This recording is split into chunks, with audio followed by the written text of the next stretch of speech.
सभी को बहुत बहुत जय हिंद और राम राम। तो आज हम लोग जो बात करेंगे वो करेंगे एक अच्छे मुद्दे पर। अभी आपने देखा होगा टीजीटी पीजीटी और पीजीटी ये दो एग्ज़ाम हुए हैं 2021 के, और इनका रिजल्ट भी 20 सितंबर तक सारी चीज़ें क्लियर हो जाएंगी कि रिजल्ट आ जाएगा, किसका हुआ किसका नहीं, किसका सिलेक्शन हुआ किसका नहीं हुआ है। और अक्टूबर तक, चूंकि सुप्रीम कोर्ट की गाइडलाइन है, अक्टूबर तक इन्हें जो है ज्वाइनिंग भी देनी है। आप मानिएगा अपने कागज़ वगैरह, अगर आपके क्वेश्चन ध्यान रखना, चाहे टीजीटी और पीजीटी, अगर जनरल में आपके 85 से 90 के बीच में क्वेश्चन हैं तो 100% आपका सिलेक्शन होगा। 85 से, हालांकि पीजीटी तो और कम जाएगी क्योंकि पेपर बहुत गजब का आया था, तो आप ये मानिएगा 85 से 90 वाले का सिलेक्शन 100% होना ही है। वो अपना कागज़ वगैरह, चरित्र प्रमाण पत्र, आय जात मूल सब अपना जो भी लगेगा तैयार रखिएगा। फिलहाल में हम लोग जो बात करेंगे वो करेंगे LT grade special. LT grade की बात करेंगे। इंग्लिश सिलेबस इसमें क्या है, LT ग्रेड में क्या इसमें सिलेबस होगा, इंग्लिश लैंग्वेज क्या। तो LT ग्रेड जो 2021 आने वाला है फॉर्म, अक्टूबर के करीब करीब जो इसका फॉर्म आएगा, LT ग्रेड 2021 में जो फॉर्म आएगा, इसकी न्यू बैच हम शुरू कर रहे हैं। ध्यान रखना, इसका न्यू बैच होगा। बैच जो होगा लगभग 12 से लेके 3 होगा, लगभग 3 घंटे का बैच होगा। LT ग्रेड स्पेशल का जो न्यू बैच होगा वो 12 से 3 होगा, लगभग 3 घंटे का बैच होगा। और सिलेबस इसमें कैसा है, कितना है, ध्यान रखना, अभी हम समझा रहे हैं इसका पूरा सिलेबस डिटेल में। इसमें 150 क्वेश्चन होंगे, आपको पता है 30 क्वेश्चन GS के आएंगे, जनरल स्टडीज़ के, जिसके अंतर्गत रीजनिंग के क्वेश्चन होंगे, 1-2 मैथ के होंगे, और 120 क्वेश्चन बचे हुए हमारे इंग्लिश के होंगे। मतलब इंग्लिश जो है ये 120 क्वेश्चन, तो आपको GS में नहीं करना है। पास होने के लिए आपको 40% पहले करना है, 12 चौक 48। मतलब अगर आपके 48 क्वेश्चन आते हैं तो आप क्वालिफाई माने जाओगे। और अगर आपने इसमें 75 या 80 क्वेश्चन सॉल्व कर दिए 120 में से, तो आप मानिएगा आपका सिलेक्शन 100% हो जाएगा, क्योंकि इसकी माइनस मार्किंग है। लोग करेंगे तो बहुत क्वेश्चन, लेकिन गलत बहुत ज़्यादा होंगे। ध्यान रखना, हमेशा पिछली बार भी ऐसे ही हुआ था, 75 to 80। तो आज हम लोग LT ग्रेड के सिलेबस की बात करेंगे, जो नई अपकमिंग वैकेंसी है। तो सिलेबस इसके 2 पार्ट में है, एक इंग्लिश लैंग्वेज है और एक इंग्लिश लिटरेचर है। ध्यान रखना। तो पहले ग्रामर की बात करते हैं। ग्रामर में देखो हमारा पंक्चुएशन है, पहला हमारा जो टॉपिक है वो पंक्चुएशन है। ध्यान रखना, फर्स्ट टॉपिक पंक्चुएशन है। Parts of speech, parts of speech के अंतर्गत जो भी 8 पार्ट्स ऑफ स्पीच हैं, नाउन है, प्रोनाउन है, वर्ब है, एडवर्ब है, एडजेक्टिव है, प्लस इसमें आर्टिकल्स, ध्यान रखना, डिटरमाइनर्स, ये आपको पढ़ना पड़ेगा। ये पूरी पार्ट्स ऑफ स्पीच ये आपको पढ़ना, और ये पढ़ने के लिए आपको महीने 2 महीने नहीं, कम से कम नहीं तो 3 से 4 महीने लेंगे। ध्यान रखना, इससे कम में आपको ये नहीं सिलेबस मिलेगा। ग्रामर बहुत लंबा अच्छा पार्ट होता है, और इसको पढ़ने के लिए, और ये अगर पूरा ग्रामर पढ़ोगे तो अच्छा खासा टाइम लगेगा। तो अभी से मेहनत करना स्टार्ट कर दीजिएगा जब तक वैकेंसी आया है। फिर इसमें नेक्स्ट इसका पार्ट है word formation. Word formation next part है इसका, वर्ड फॉर्मेशन इन वोकेबुलरी। स्पेलिंग एरर्स की है बेटा, ध्यान रखना। वर्ड फॉर्मेशन में आपको मिलेगा रूट वर्ड्स।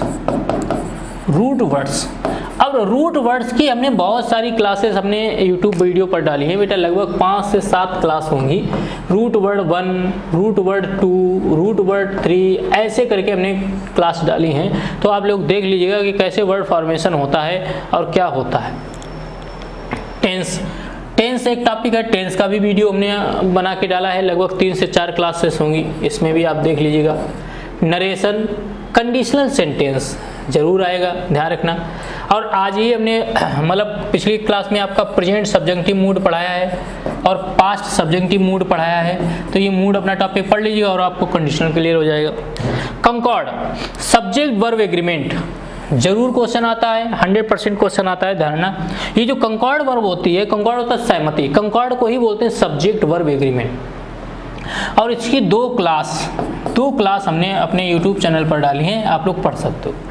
तो आपको हम सिर्फ सिलेबस बता रहे हैं, आप पढ़ना ना पढ़ना वो बात है, बस ये बता रहे हैं क्लास पढ़ी है नहीं पढ़ी। मतलब यूट्यूब चैनल पर अगर आप कहीं इंग्लिश ग्रामर ना पढ़ना चाहें, अगर यूट्यूब चैनल पे ही मेरे अगर आप सारी क्लासेस पढ़ लेते हैं तो आपको ग्रामर पढ़ने की ज़रूरत नहीं पड़ेगी, ध्यान रखिएगा, ग्रामर पढ़ने की ज़रूरत नहीं पड़ेगी। अच्छा, फिर इसमें देखो नेक्स्ट इसका जो टॉपिक है फ्रेजल वर्ब्स, इसमें कंडीशनल कंकॉर्ड के बाद जो है नेक्स्ट इसका जो टॉपिक है वो है phrasal verbs. Phrasal verbs and idiomatic expressions, तो ध्यान रखना फ्रेजल वर्ब्स की भी क्लास अपने यहाँ पढ़ी है, फ्रेजल वर्ब्स प्लस इडियम्स की भी क्लास पढ़ी है। ऐसी कोई क्लास नहीं है जो हमने अपने यूट्यूब चैनल पर, लगभग आपको 400 क्लास मिलेंगी ग्रामर में अपने यूट्यूब चैनल पर। तो अगर आप पढ़ेंगे और LT ग्रेड का अगर आपको मोटो है तो आप यहाँ पढ़ सकते हैं। हमारा काम देखिए, आपको अच्छा लगे तो ठीक है, ना अच्छा लगे तो ज़्यादा परेशान होने की ज़रूरत नहीं है। हमारा काम है सिलेबस को बताना कि सिलेबस क्या है, बाकी आपके ऊपर है, आपका हमारी टीचिंग अच्छी लग रही है नहीं लग रही, वो दैट्स डिपेंड ऑन यू। आप अपना विचार रखिएगा, अपने पास जो है अगर पॉजिटिव लगे तो ठीक है, नहीं तो आप बहुत सारे टीचर्स पढ़ा दें, इलाहाबाद, दिल्ली, कानपुर, हर जगह आपको टीचर्स मिलेंगे और बेहतर एक से एक बढ़िया टीचर मिलेंगे, उसको अपना समझना। ट्रांसफॉर्मेशन एंड सिंथेसिस, ये आपका इंटर में आपका दिया है, बढ़िया पढ़िएगा। Unseen pros poetry passage for language and comprehension, अब ये पैसेज की है, ये आप जब तक किसी टीचर के अंडर में नहीं जाएंगे, पैसेज के कम से कम 10 क्वेश्चन आपको मिलेंगे, ध्यान रखना। फिर यहाँ पर मिलेगा translation from English to Hindi and Hindi to English, translation आएंगे आपको, टेंस जिससे आप ट्रांसलेट कर पाएंगे। Letter writing and dialogue writing, ये बहुत अच्छा, ये जब तक आप टीचर के सानिध्य में नहीं जाएंगे, गाइडेंस में नहीं जाएंगे, तब तक आपको कुछ भी ये मिलने वाला नहीं है, ध्यान रखना। तो हम लोग बात कर रहे थे सिलेबस की, तो इंग्लिश लैंग्वेज में पहला हमने आपको समझाया है कि पहला इंग्लिश लैंग्वेज में पंक्चुएशन है, पार्ट्स ऑफ स्पीच है, स्पेलिंग है, वर्ड फॉर्मेशन है, टेंस है, नरेशन है, कंडीशनल सेंटेंस है, कंकॉर्ड वर्ब है, कंकॉर्ड सहमति वर्ब, सब्जेक्ट है, phrasal verbs and idiom, expressions है, ट्रांसफॉर्मेशन है, सिंथेसिस है, अनसीन प्रोज है, ट्रांसलेशन है और लेटर राइटिंग। 13 पॉइंट्स ग्रामर में है, ध्यान रखना, ये 13 पॉइंट ग्रामर में है। अब आ जाओ सेक्शन 2 इंग्लिश लिटरेचर। सेक्शन 2 है इंग्लिश लिटरेचर, बहुत। अब अंग्रेजी साहित्य की बात आती है, मतलब LT ग्रेड में जो 120 क्वेश्चन आएंगे, ध्यान रखना 120 जो क्वेश्चन आएंगे, इसमें से कम नहीं तो 60 क्वेश्चन ग्रामर के मिलेंगे और 60 क्वेश्चन लिटरेचर के मिलेंगे। 60%, मतलब 50% नहीं, 60 क्वेश्चन बेटा, 50% मतलब क्वेश्चन आपको ग्रामर के और 50%, क्योंकि LT ग्रेड जो होता है वो TGT लेवल की जॉब होती है। बस LT ग्रेड हमारा JIC सरकारी स्कूल में होता है, TGT वाला जो होता है उत्तर प्रदेश माध्यमिक विद्यालय करवाता है, जो हमारे अर्ध सरकारी स्कूल होते हैं। अब देखो लिटरेरी टर्म में आपको क्या मिलेगा, लिटरेरी पहला इसमें क्या है, लिटरेचर में literary forms and movements with special. Literary forms मतलब एलिगरी है, बैलेड है, ओड है, सोनेट है, ब्लैंक वर्स है, एपिक है, मॉक एपिक है, हीरोइक एपिक है, ये सब हमारे अलेक्जेंडर पोप हैं, हीरोइक कपलेट है, लिरिक है, जॉन ड्राइडन की जो है हीरोइक कपलेट है, लिरिक है, रॉबर्ट ब्राउनिंग के बारे में आएगा, elegy and other stanza forms हैं, ड्रामेटिक मोनोलॉग है, फ्री वर्स है, राइम मीटर है, ड्रामेटिक फॉर्म्स इन ट्रेजिडी है, कॉमेडी है, ट्रेगी कॉमेडी है, romance in one act play है, बायोग्राफी, ऑटोबायोग्राफी, क्या बेहतरीन यहाँ पर पॉइंट्स ऐड किए हैं, ध्यान रखना, बायोग्राफी, ऑटोबायोग्राफी और मेमोयर। इससे इस बार TGT में कम से कम नहीं तो हमको लग रहा है 4 से 5 क्वेश्चन थे, ध्यान रखना, बायोग्राफी, ऑटोबायोग्राफी और मेमोयर, ये 4 से 5 क्वेश्चन थे और बच्चे परेशान हो गए कि क्या इसमें करें, क्या बायोग्राफी है, क्या ऑटोबायोग्राफी है। ये तो सब सिलेबस में जब हम लोग डिस्कस करते हैं तब हम आपको अच्छे से पढ़ाते हैं। फिलहाल में यहाँ अभी हम सिलेबस ही इतना इसका लंबा है तो सिलेबस बताने में ही टाइम लगेगा इसका, तो सिलेबस अभी हम सिर्फ क्लियर कर रहे हैं कि आपको ये पॉइंट्स पढ़ने, लिटरेचर में जो लिटरेरी फॉर्म्स और मूवमेंट्स है उसमें इतने पॉइंट्स हैं। फिर इसमें फिक्शनल फॉर्म्स है, फिक्शनल नॉवेल्स, नोवेला, फिक्शनल क्या है, डिफरेंट टाइप्स ऑफ एसेज हैं, रिनेसांस और रिफॉर्मेशन, न्यू क्लासेज में मेटाफिजिकल पोएट्स हैं जिसमें जॉन डन वगैरह की बात आएगी, रोमांटिसिज्म है, रोमांटिसिज्म के बाद जो है फिर रेफ्लाइट है, मॉडर्निज्म है, इम्प्रेशनिज्म है, एक्सप्रेशनिज्म, सरिलिज्म, अंडरस्टैंडिंग एंड आइडेंटिफिकेशन, ये आपको जरूर मिलेगा। यहाँ जब आप T.S. एलियट वगैरह पढ़ोगे तो ये सारी चीज़ें आपको वहाँ पर इम्प्रेशनिज्म वगैरह मिलेंगी। ये सब मॉडर्न हमारे लिटरेरी टर्म्स हैं, तो ये लिटरेरी टर्म्स इस टाइप के आएंगे, आप ध्यान रखना। लिटरेरी टर्म्स इस टाइप के आएंगे अपना समझ। तो दूसरा तीसरा देखो पोएट्री है। पोएट्री में आपको क्या मिलेगा? पोएट्री में आपको मिलेगा trends and movements in poetry in English with reference. Shakespeare के सोनेट्स हैं बेटा, एक सोनेट 29 नंबर है, दूसरा 138 नंबर है। ध्यान, when in disgrace with fortune and men's eyes 29, when my love swears that she is made of truth. ये Shakespeare के, विलियम शेक्सपियर के सोनेट हैं जिन्होंने 154 सोनेट लिखे थे। 154 सोनेट में से 126 सोनेट आपको पता है ये अपने दोस्त के फ्रेंड को हैं, तो 126 में ये 29 नंबर आ जाएगा। और 127 से लेके 152 तक इन्होंने डार्क लेडी लिखे हैं जिसमें ये आ जाए 38। ये लव, दोनों की थीम लव होगी बेटा, ध्यान। और 2 सोनेट्स हमारे जो बचे हुए हैं वो क्यूपिड पर लिखे हैं। तो अपना धारणा की क्या कंडीशन है। फिर मिल्टन ऑन हिज ब्लाइंडनेस जो आपने इंटर में पढ़ा है, इंटर का सिलेबस है, इंटर में आपने पढ़ा होगा। पैराडाइज लॉस्ट ये आपका है। तो अगर आप ये मानिएगा, अगर आप पीजीटी की तैयारी कर रहे हो ना, अगर आपने पीजीटी की तैयारी की है तो आप ये मानिएगा लिटरेरी एलटी ग्रेड का 70% सिलेबस आपने कवर कर लिया। पीजीटी में लिटरेरी जो है 70% सिलेबस आपका, जैसे जीआईसी है तो 70% सिलेबस आपका कवर हो जाएगा। जॉन डन का कैनोनाइजेशन है, बहुत बेहतरीन पोएम है, मुझे तो बहुत अच्छी पोएम लगती है। जितने भी हमने इसमें पोएम्स पढ़ाई जॉन डन, क्योंकि जॉन डन जो है कंसीट का यूज करते थे, CONC, एक प्रकार की सिमली होती है, धारणा मेटाफर होता है, मेटाफर होता है, तो इसमें कंसीट का यूज करते हैं। और क्या गजब का यूज होता है भाई, फ्लाई इनका बहुत अच्छा वर्क है। तो आप जब पढ़ें pops rape of the lock, इसमें जो है अरिस्टोक्रेटिक फैमिली के बारे में बताया गया है। Gray's elegy written in country church, ये इंटर में विलियम वर्ड्सवर्थ के बारे में आया है कि टिंटन अवे, ध्यान रखना विलियम वर्ड्सवर्थ का टिंटन अवे पूछा है। तो आपको ये ध्यान रखना है कि इसमें बहुत ज़्यादा डीप नहीं पढ़ना है, जितने राइटर्स हैं, जितने पोएम्स प्रिस्क्राइब हैं, यही अगर आप पढ़ लेंगे तो भी आपका भला हो जाएगा। डीपली इसमें कुछ नहीं, ऐसा नहीं कि हिस्ट्री आप 3 महीने पढ़ रहे हैं और बहुत ज़्यादा राइटर को पढ़ रहे हैं, ऐसा कुछ नहीं पूछा जाएगा। बस जो आप सिलेबस में जितने पोएम्स, कम से कम उतनी पोएम्स के बारे में, उतने नॉवेल्स के बारे में, उतने लिटरेरी टर्म्स के बारे में आपको आना चाहिए। जैसे यहाँ पर विलियम वर्ड्सवर्थ टिंटन अवे, अभी एक लिरिकल बैलाड में पब्लिश हुआ था, कब पब्लिश हुआ था, इसका क्या मोटो है, इसमें कितनी लाइनें हैं, कितने साल का गैप दिया गया है। The world is too much with us, ये भी बहुत अच्छा सोनेट है, ध्यान रखना। पीबी शैली का ode to the west wind, क्या बेहतरीन वर्क है बेटा। To a skylark, William Wordsworth का स्काई लार्क है, शैली का भी स्काई लार्क है। कंपेरिजन पूछ लेगा, ode to the west wind है, वेस्ट विंड वो पूछ लेगा कि हवा कहाँ से पश्चिम से पूरब बह रही है या पूरब से पश्चिम बह रही है, ऐसे क्वेश्चन आपसे पूछे जाएंगे। मतलब कोई ऐसा नहीं कि उसमें बहुत ज़्यादा डीप पूछा, लेकिन आपको आना चाहिए। John Keats odd on Grecian, ये आपको मिलेगा। थिंग मतलब beauty is truth, truth is beauty, तो ये चीज़ें आपको मिलेंगे, ध्यान रखना। लाविलाडियम सेंस मर्सी, इंटर में पोएम्स है, उसने आंखें बंद की और 4 बार किस किया, गजब की लाइन यहाँ पर है, ध्यान रखना। टेनिसन ब्रेक ब्रेक ब्रेक, इनके दोस्त आर्थर हेलम की डेथ हो जाती है, इसके बाद ये ब्रेक ब्रेक ब्रेक और इन मेमोरियम लिखते हैं, ध्यान रखना। यूलिसेस बहुत ही अच्छा वर्क है, आर्थर, किंग आर्थर के बारे में कहानी है, यूलिसेस की कहानी उसमें दिखाई जाती है, किंग आर्थर की कहानी जहाँ से ली गई है, यूलिसेस की कहानी दिखाई जाती है। लोटस ईटर्स है इनका वर्क, तो दोनों वर्क सेम है यूलिसेस, तो अपना ध्यान है। Robert browning father of dramatic monologue, dramatic monologue के बारे में पूछ लेगा, रॉबर्ट ब्राउनिंग अगर पूछेगा तो ड्रामेटिक मोनोलॉग पूछ लेगा। माई लास्ट डचेज है इनका वर्क। मैथ्यू अर्नोल्ड डबरविच है। अब डबरविच में ये दिखाते हैं मैथ्यू अर्नोल्ड की जो है भैया, आजकल का आदमी सब सांसारिक मटेरियलिस्टिक हो गया है, वो मटेरियलिज्म को ज़्यादा प्रेफर करता है अपेक्षाकृत जो है अपने आध्यात्म को।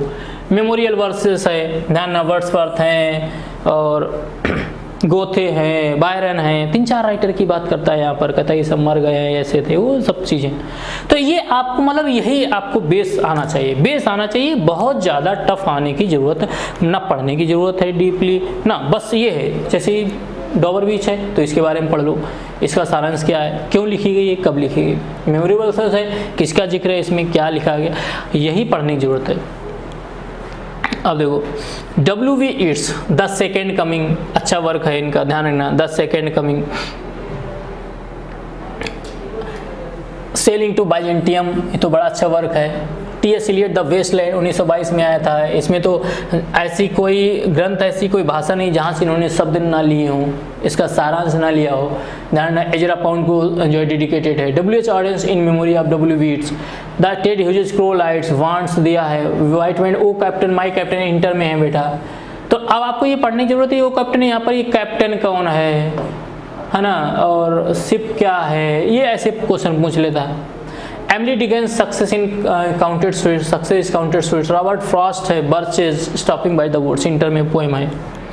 रविन्द्रनाथ टैगोर, ये वर्क आपको अच्छे से देखने पड़ेंगे और खोज करने पड़ेंगे क्योंकि अभी तक जल्दी किताबों में भी नहीं मिलते हैं। तो देखो, रविन्द्रनाथ टैगोर फ्रॉम गीतांजलि से उन्होंने 11 leave the chanting and 12 fruit gathering, ये 2 इन्होंने पार्ट लिए हैं।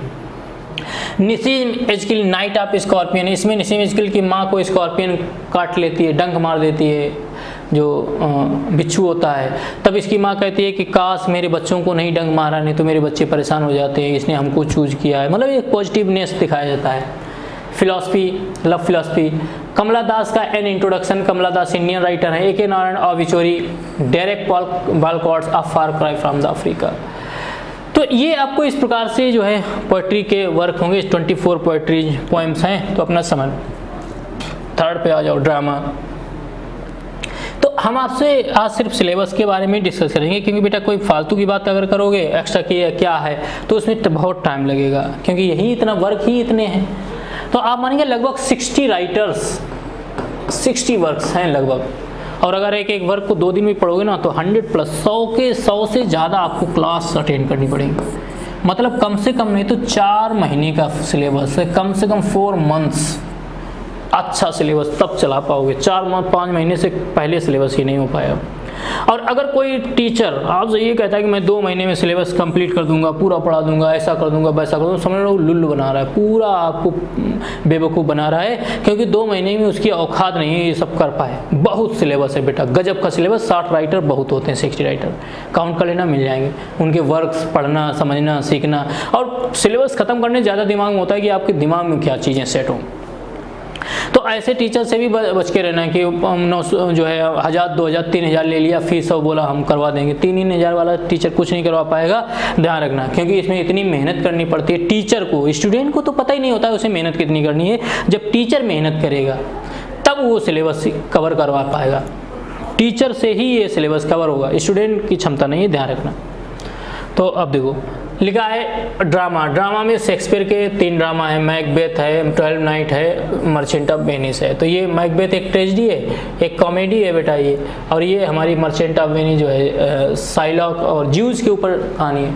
रेशियल प्रेजुडाइस, पक्षपात दिखाएगा। बेन जॉनसन का एवरी मैन इज ह्यूमर है, ह्यूमर के बारे में समझाया था उन्होंने। ड्राइडेंस ऑल फॉर लव है, बहुत गजब का वर्क है। मैं एंटोनियो क्लेओपेट्रा का वर्क कहानी दी। वर्नन आर्म्स एंड द मैन।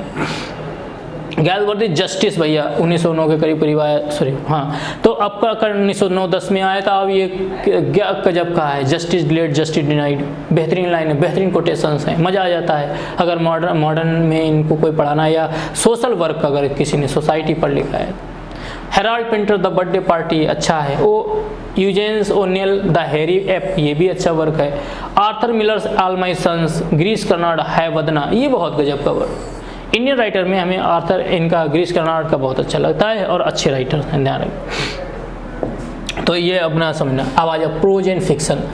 अब कोई राइटर, अगर कोई टीचर आपसे ये कह रहा है कि मैं इसको 2 महीने में ख़त्म करा दूंगा और 3000-4000 फीस में पूरी करवा दूंगा, तो समझ लेना ये सब बेवकूफ़ बना रहा है। अब ये वहाँ से पोइट्री तो उसने पढ़ी होंगी, पोइम्स उसने पढ़ा होगा, लेकिन ये प्रोज वर्क है ना, ये पढ़ने में बड़ा दिमाग लगता है। आपने पूरा बीए के 3 साल के जो वर्क हैं, इंटर के 3 साल के वर्क हैं, MA किया हो, तब आप ये वर्क पढ़ पाओगे। बहुत वर्क हैं बेटा, कहानी समझाना, करेक्टर समझाना, ये सब मेहनत का काम है, और ऐसे काम नहीं होगा। Francis Bacon of studies of truth, इनके 2 ऐसे हैं बेटा। एडिसन के the Sir Roger and at home, Steele Richard Steele the spectator club है। लैम्स ड्रीम चिल्ड्रन है। E.V. Lucas the tight corners है। A.G. Gardiner the defence of ignorance है। Bernard Russell the road to happiness है। Richard Wright से 12 million black voices है। Mahatma Gandhi my experiment with truth, 100% question आता है यहाँ पर। डिस्कवरी ऑफ द ट्रूथ से क्वेश्चन है। डिस्कवरी ऑफ द इंडिया से क्वेश्चन आया, भारत की एक खोज। जवाहरलाल नेहरू, भारत की एक खोज जवाहरलाल नेहरू। ध्यान रखना ये क्वेश्चन आते रहते हैं, पूछ लेता है इतिहास में कि भारत की खोज किसने लिखा है, discovery of India. Maugham the luncheon है, ये आपका इंटर में भी एक वर्क है। Anita Desai of farewell party है, कैथरीन मैन्सफील्ड है। फिर देखो O Henry the last leaf, ये बहुत ही पॉजिटिव वर्क है, ये तो हमें बड़ा अच्छा लगता है। इसमें बीमार व्यक्ति की कहानी दिखाई जाती है, अंतिम पत्ती, मतलब एक ऑप्टिमिस्टिक अप्रोच दिखाई। फील्डिंग जोसेफ हैं, एंड्रयूज हैं, बड़ा अच्छा है हेनरी फील्डिंग, फादर ऑफ जो है novel. Jane Austen pride and prejudice है, डिकेंस ग्रेट एक्सपेक्टेशन है, चार्ल्स डिकेंस का। ध्यान रखना फील्डिंग जोसेफ एंड्रयूज हैं, Jane Austen Dickens great. Hardy's the mayor of Casterbridge है, Thomas Hardy mayor of Casterbridge. Thomas Hardy भैया पढ़ना पड़ेगा, आप थॉमस हार्डी के बारे में भी पढ़ना पड़ेगा, तब मजा आएगा। Woolf George Orwell animal farm, animal farm के बारे में ये आपको जरूर पूछेगा, ऐसे क्वेश्चन जरूर पूछता है। एनिमल फार्म है, ये आते रहते हैं जॉर्ज ऑरवेल पर, टीजीटी पीजीटी में पूछ लेता है, जबकि उसमें राइटर प्रिस्क्राइब भी नहीं है, ध्यान रखना। अब देखो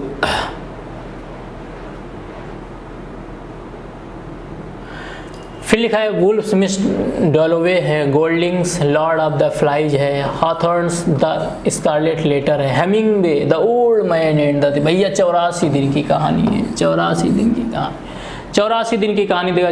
50वें दिन मछली पकड़ पाता है, मछली का नाम क्या है, इसके साथ जो लेबर रहता था इसका सपोर्टर, वो क्या नाम है उसका, ऐसे क्वेश्चन आते हैं बेटा। Steinbeck's the grapes of the wrath है, राजा राउज कंठपुरा है, R K Narayan the bachelor of arts है, कमला मार्कंडेज टू वर्जिन्स हैं, चिनुआ अचीविस थिंग्स फॉल अपार्ट, ये कभी कभी टीजीटी पीजीटी में पूछ लेता है, ये वर्क है किसका। तो आप ये मानिएगा कि बहुत सारे राइटर्स, ये आप मानिएगा कि अगर आपको ये पढ़ना है तो इसका मतलब नेट मानिएगा, इसका मतलब पीजीटी मानिएगा। हल्का नहीं है, मतलब ऐसा नहीं कि होगा नहीं और ऐसा भी नहीं हो ही जाएगा, मतलब इतना हल्का भी नहीं है कि नहीं तुमने मौज मौज में पढ़ लिया, मौज भी नहीं है बेटा, इसमें मेहनत करनी पड़ेगी। इतना टफ भी नहीं है, मतलब नेट भी नहीं है, नेट लेवल, क्योंकि नेट में तो और सारी चीज़ें डीप हो जाती हैं, बस इसमें एक एक वर्क है, लेकिन आपको मेहनत करनी पड़ेगी, ये मानिएगा। वर्क इज वर्शिप, अगर ज़बरदस्त मेहनत कर लिया आपने तो फिर आप ही मानिएगा। तो अब हम देखो थोड़ा समझा देते हैं, लास्ट में समझा ये दे रहे हैं कि अगर किसी को भी LT grade TGT PGT upcoming exam जो 2021 और 22 के अपकमिंग एग्ज़ाम हैं, अगर आपको तैयारी करनी है तो आप एक नंबर है 9559803738, इन नंबर पर आप कांटेक्ट कर सकते हो। और ये बैच ग्रामर के बैच तो हमने लगा ही दिए हैं, ध्यान रखना ग्रामर का बैच स्पेशल चल रहा है, आप आ सकते हो। और लिटरेचर का बैच जो है स्टार्ट होने वाला है 1 सितंबर या जो है 5 सितंबर से शुरू कर देंगे। तो अगर किसी को लग रहा है कि कानपुर आ सकता है, कानपुर के आसपास जो है, या आप कन्नौज रहते हो, इटावा रहते हो, मैनपुरी रहते हो, रैया रहते हो, तो आप आ सकते हो। अदरवाइज़ तो कोई बात ही नहीं आ सकते हो तो आप ऑनलाइन की तो खैर अभी सुविधा है नहीं, जब होगी तो आपको बताएंगे। तो हमारे हिसाब से आज के लिए इतना बहुत है, और आज हम लोगों ने खूब मेहनत कर ली है, अच्छे से समझ लिया है क्या आपको समझाना है क्या नहीं समझाना है। तो बहुत बहुत धन्यवाद सभी को, और राम राम।